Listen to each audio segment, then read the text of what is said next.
people. Lovely. Tite Kubo. What you say? Finest work. Bleach is back. And it's back for an entire arc. Yo. This is major. This is huge.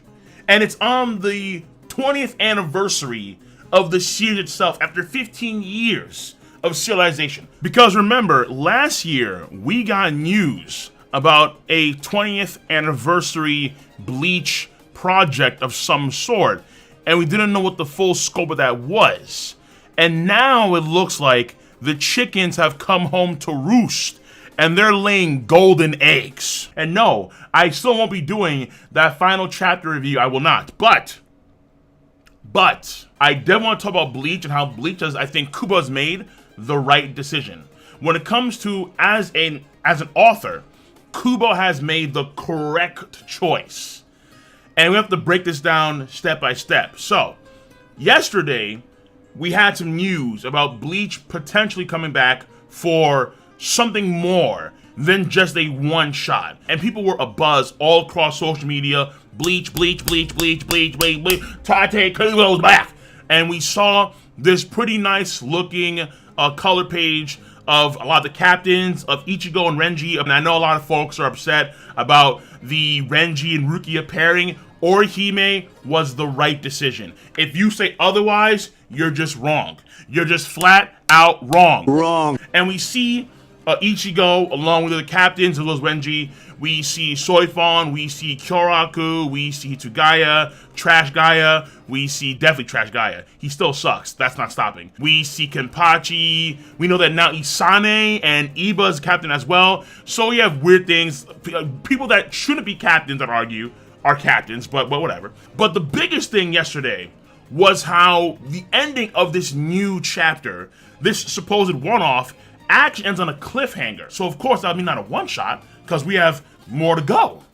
And lo and behold, here we are, August 6th, on the 20th year anniversary of Bleach. After 15 years of serialization, we find out the reality. Kubo is reaching his stride with Bleach once again, right here. Tite Kubo is back.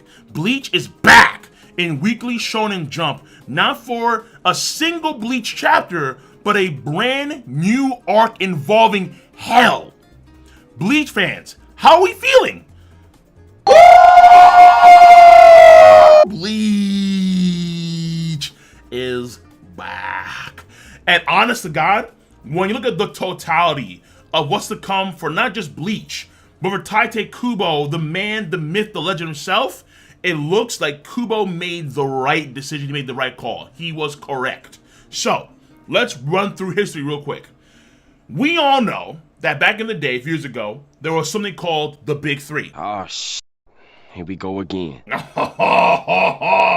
We're going back, that's right. One Piece, Bleach, Naruto. Now, One Piece, still going strong. Ichiro Oda, aka Goda, is still muscling through. And we have still, at this point in time, many more years ahead. Roughly around 4 years, something like that. So Oda's still doing his thing. That ain't stopping anytime soon. And as a predominant One Piece YouTuber, love it. You love to see it, absolutely. But of course, Naruto and Bleach, they ended. Of the endings of those two, Bleach had the worst ending. Yeah. Bleach had the worst ending of the two series. That's without a doubt. Now, for a lot of different reasons. Because, number one, issues behind the scenes with editors and higher-ups in Shueisha and things like that Kubo just couldn't get along with at all. And then number two, which was a big thing for him, was his health. His health was declining at a pretty drastic rate as far as I understand. And so even though he wanted to do a lot more Bleach, he couldn't because the man was breaking down. When you look at Kubo, when Bleach kind of first started, the iconic sunglasses, arms folded, massive meme Kubo, the overlord of Troll, the Troll Kai Kubo himself. And then you compare that to at the end of Bleach. Granted, it's been over a decade, but even still, it was pretty surprising. Kubo was not in good health, and we all know that the manga industry is pretty heavy. The Shonen Jump for a lot of authors in the industry, absolutely. A lot of mangaka have noted how little sleep they get when it comes to work hours, when it comes to the stress load. There's a lot that these guys have to do, and you really have to appreciate that because they're putting a lot of time and effort on a weekly basis to get that material out for the fans. And a lot of times it is brutal on the body. Brutal. Now, I never really cared about the Bleach light novels, so I never actually read those. Those, for the most part, they were alright apparently, not necessarily that great as far as I understand. And for Kubo, that was really it for Bleach. But Burn the Witch comes into the fray. A whole new series, but in the same universe as Bleach. And not only was Burn the Witch in the same universe, what I think was a smart move on Kubo's part, he made the main characters 2 females, 2 girls. That I think was absolutely a good play on Kubo's part. And the results were, yeah, he did those 4 chapters of Burn the Witch. But then after that, they got animated into a movie, or movies, if you would. And now we know that Burn the Witch is getting more chapters and more movies whenever Kubo, I think, is ready. And because it's in the Bleach universe, a lot of Bleach fans are incentivized to watch/read Burn the Witch. But even if you're not a Bleach fan, you can still watch and read Burn the Witch and enjoy for what it is. And again, there's still more content coming out for Burn the Witch, regardless. And then, now we have to look at Bleach's anime returning at some point in 2022, 2023, at some point in the future. And the hope that a lot of Bleach fans have, like myself, is that during the anime for the 1000 Year Blood War, they do adjust and clear up the ending, that whole end section of that arc. Which is, I think, very reasonable to believe, because what we get in Bleach is not even the ending that Kubo had initially planned for the series. So when it comes to the 1000 Year Blood War, why wouldn't they make changes under Kubo's guide for that anime? That would probably be superior canon then at that point in time over the Bleach manga itself. Kind of similar to how I treat right now Wano Country One Piece, where Wano Country One Piece, I think, is in the anime, I think it's arguably more canon than the manga is at this point in time. And now, the Bleach manga is back with a new arc involving Hell. That was just a movie concept, which was mid, honestly. Very mid, actually. But, now we have it with a whole new arc. And I'm going to assume it's not going to be weekly. Because again, right here, more information on the release of the arc soon. So we're not too sure about, I guess, the release schedule for the arc. So FYI, I've not the chapter at this point in time, the new chapter. I plan on doing the read-through for this chapter live on Monday, on stream on Twitch, link in the box below. So, that being said, no spoilers in the comment section. Please do your best to avoid spoilers in the comment section. That'll be awesome. Please! Because Kubo, I think, is not going to do this weekly, that's going to give him better chance to make sure his health is in good condition. So I think Kubo has really made the correct and proper choice here. Because on the flip side, you have Kishimoto. And Kishimoto, when Naruto ended, it was a better ending than Bleach. Yes, absolutely it was, without a doubt. And Naruto, you can argue, in its totality, was better than Bleach. Fair enough. However, after Naruto, you have Boruto, which is done by not even Kishimoto himself, I forgot their names, Ikemoto and someone else. And now Kishimoto is back into Boruto. But ultimately, because the other story he wanted to do, Samurai 8,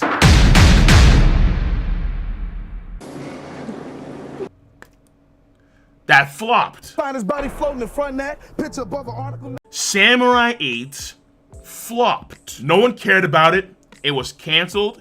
He jumped right back into the weekly Shonen Jump routine, and Samurai 8 did not hit at all.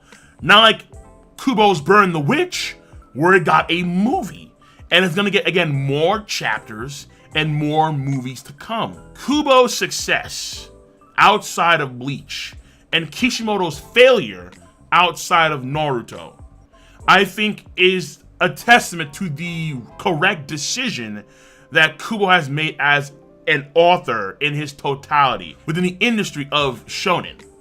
I think that Kubo was correct. That was a good play in the long term. You adjust the framework. You don't do it weekly. You do like 4 chapters and have it animated through movies. And they make the main characters girls, females, with these tight holsters around their thighs. Yes. Restricting blood flow for a noble cause. Absolutely. And then you keep it in the same universe as Bleach. And again, a more incentive for Bleach fans to watch and read Burn the Witch. Samurai 8 had no ties at all to Naruto, as far as I understand. It was a whole new thing, a whole new Kenkabuto. And the way Kishimoto did it, it was very similar, I'd argue, to like how he started Naruto in many respects. But the field has changed now.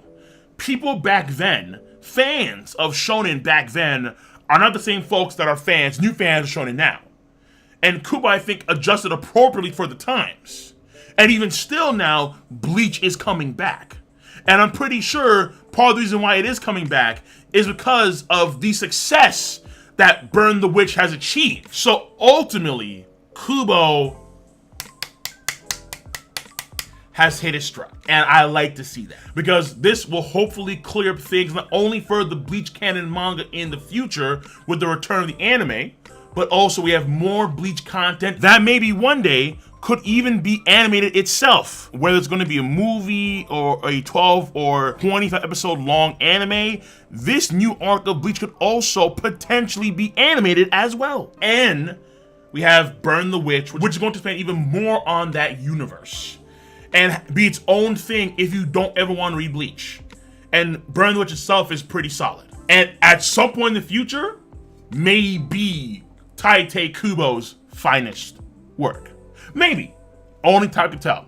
So let me know your stance. Let me know your stance on the subject matter at hand. I'm going to see you guys and gals on the flip side. You guys and gals, take care. Stay safe. Have a nice one.